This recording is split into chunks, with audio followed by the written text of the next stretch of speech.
Welcome back to the Real News Network. We're talking with Minqi Li. He's an assistant professor of political economy, University of Utah.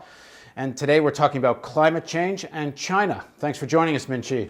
Thank you, Paul. So we had this climate change conference at the United Nations, and the first headline was China's getting serious about climate change. And then the next day the headline was China's not so serious about climate change. So where are we?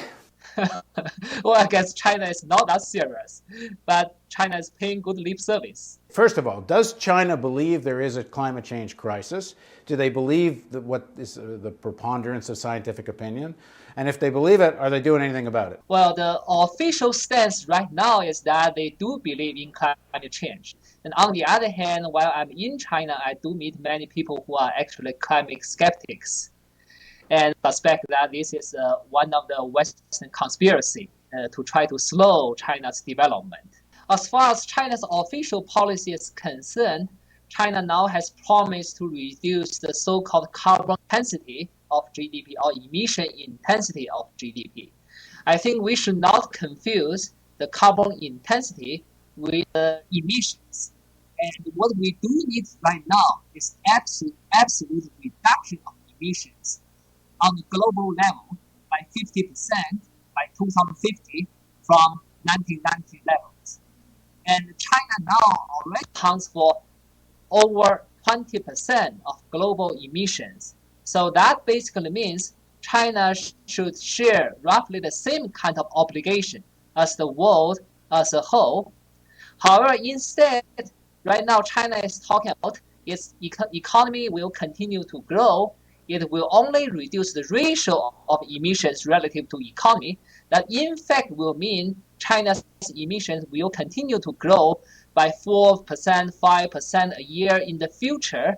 And so that will basically mean if China's emission continue to grow, there's no hope for the world as a whole to achieve the goal of stabilizing the global temperature below 2% warming relative to pre-industrial time. Now, China must point to the fact that the United States is doing very, very little itself. Congress is clearly on the path to coal as the main form of electrical energy and what they're generating electrical energy, which they're saying will be the transition stage to alternative energy. But they're going to have more expansion of the role of coal rather than natural gas. And who knows how serious this investment in alternative energy is really going to wind up being, especially given the debt of the American government.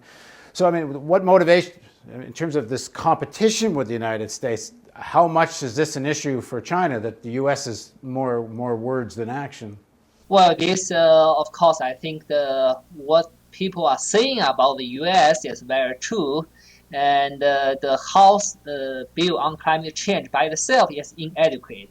And we don't yet know what will come out of the Senate. But on the other hand, while the U.S. needs to do much more than what it does, China needs to share the average global obligation.